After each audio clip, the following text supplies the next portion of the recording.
It's time for a TV show that turned 20 years old, and I'm picking one of the shows that I love a lot, and people are going to be surprised. I pick Everybody Hates Chris.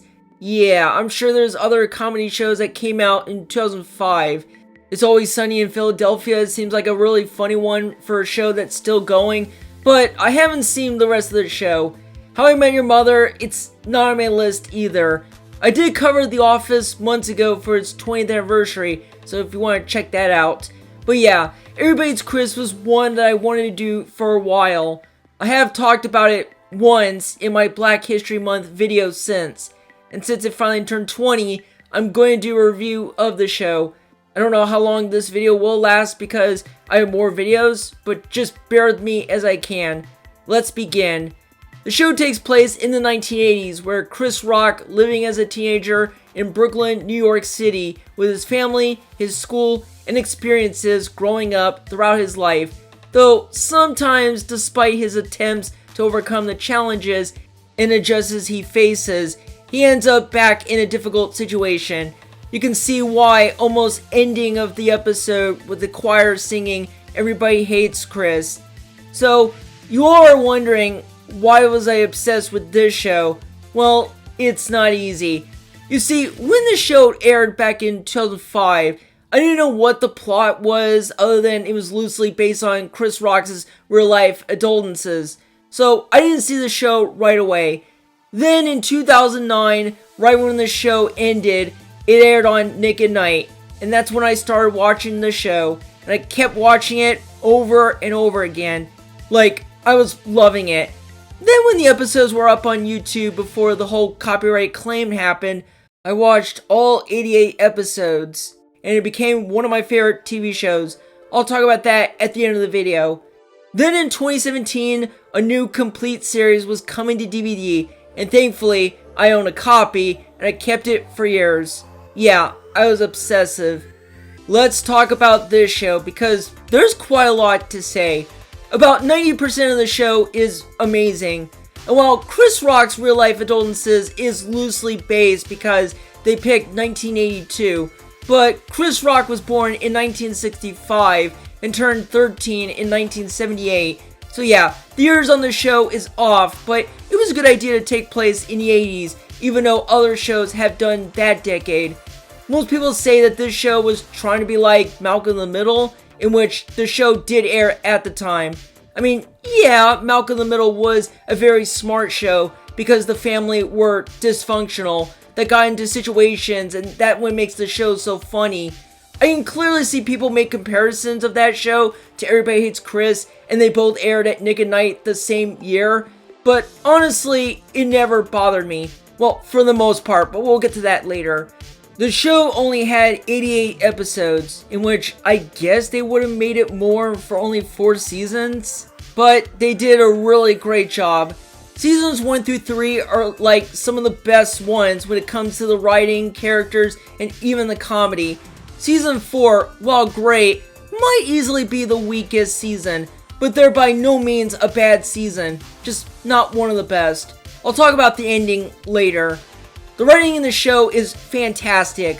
We know the show has cutaways, the narrator talking, and so forth. But man, it's on the same level as Malcolm in the Middle for sure. But it's really hard to choose. I even like the show tackles some issues like how his best friend can help in his problems or don't make fake promises. Those are the kind of things I really like about it. The comedy is like the best part in the show, aside from the characters.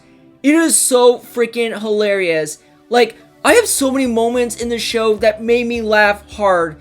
There's a couple I could pick, but I think I have the one. It's from the episode Everybody Hates Driving. After Chris learns how to drive, his father finishes work and lays down to sleep. In that cutaway where Julius falls asleep while driving a truck and crashes into cars, that had me in stitches. Like, it was the most hilarious moment in the whole show. The other one where Julius runs out of the school with the magazine was also really funny. Like I said, there's so many funny moments, I can't stop laughing. Even the quotes are funny, like Julius says, "You think I'm playing to Malvo?" That one is too funny. Now let's get into the characters. Yeah, they're like some of the best characters in some shows. Not all of them, but some. I'll start with Chris. Chris is the ambitious one out of them. He's pretty untalented when it comes to situations. Do I find Chris likable? Oh, definitely. I know he has a lot of great moments where he does something right and then does something wrong. Any he does something wrong are pretty funny. Like, we know Chris is not the brightest bulb out of the characters, but deep down, I really like this character the same way I was when I was little, except minus the bullying part. Plus, it was a good choice to go with Tyler James Williams as the younger version of Chris, though later on he would appear on a recent ABC show, Abbott Elementary, playing a full-time teacher. I haven't seen the whole show, but if you do, tell me in the comments if he's funny in the show. Besides Chris as the lead, we gotta talk about the narrator, because this is honestly one of the best parts about the show. While narrators are nothing new in media, I find Chris Rock as the narrator very funny. The way he delivers the line during his narration right after a character finished talking, I really love it. It makes the narrator more enjoyable than the actual Chris. Still, I know it's not Malcolm talking to a camera in breaking the fourth wall style, but the narrator stuff is very funny. Let's get to Chris's parents, Julius and Rochelle. Rochelle is the more angry one out of the family, but honestly, that's what makes Rochelle funny. I like that she quits her jobs multiple times because she's frustrated. I really love the interactions between her and Julius, and even Chris too, like she yells at him. Those moments from Rochelle are great. I know some people say she is strong-willed, similar to Lois from Malcolm in the Middle, but she is very funny. Julius is fantastic. I still stand by what I said in the Black History Month video, but he is my favorite character in the show, even more than Chris, surprisingly. I love his moments in the show, like working for 2 jobs, being a cheapskate, and his quirky teaching of morals. I still love Julius. I want to say more about him, but I already discussed that before. Now to Chris's siblings, Drew and Tanya. Drew is another character I really like. While not on the same level as like Julius or Rochelle, Drew is charming. I like that he's a younger brother to Chris, but he cares to him, and there are a couple episodes in the show where Drew got some spotlight, like the martial arts one, and the one where they want to meet a hockey player, Wayne Gretzky. Really like the moments from Drew. Tanya, okay, this is gonna be a rough one. As you know, I can't stand Tanya. She's actually my least favorite character in the show. Every time I binge watch the show, Tanya is one that I can't handle. By around season 2, she doesn't get annoying, but she's kind of a bore, at least until the end of the show. Like, I didn't have any problem with Drew or anyone in the show. It was just mainly Tanya. Once in a while, she does have a couple of glimmering moments, so at least she's not all bad. Besides the annoyances in season 1 and can be a jerk sometimes, Tanya is just not my character. Okay, since I got the family done, let's talk about the side characters. Besides the family, Chris's friend Greg is one of the main characters in the show, in which I do like Greg. A great friend to Chris, who's pretty dim-witted and likes to give advice to Chris, even though Greg is usually not good at coming up with solutions, but still like Greg. Then you have the recurring characters in Bed-Stuy, and they were pretty interesting. You have Risky, a street dealer who sells items that were stolen. You have Doc Harris that works at a local grocery store with Chris, and he has a nephew named Monk. You have Jerome, a friend in the neighborhood who meets up with Chris and says, "Let me hold $1," and nicknames him Lou Dude from across the street. There's Kill Moves, a senile homeless man, which, not gonna lie, that nickname he had is too funny. And there's Mr. Omar, a funeral director that appears with a different widowed women. Yeah, he's kind of funny.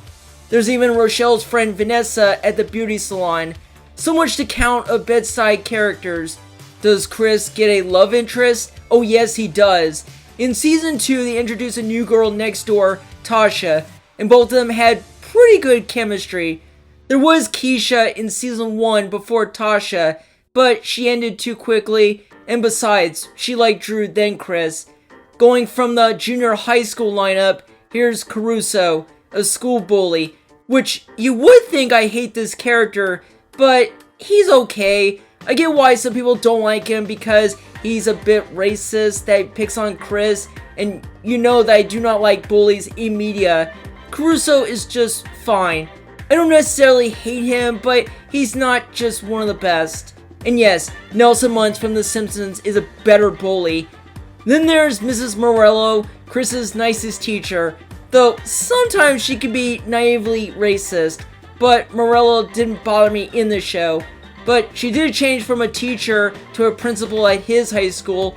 There's so many characters in the show, I can't list them all, but some of them are memorable in their own way. But yeah, as you can see, I praise way too much of the show. Like I said, I did talk about a few of its downsides, but one of them was the finale. The finale ended on a cliffhanger where Chris takes a GED score, the mother looks at the score, and Chris asks what's the score, and then the screen fades to black with end credits.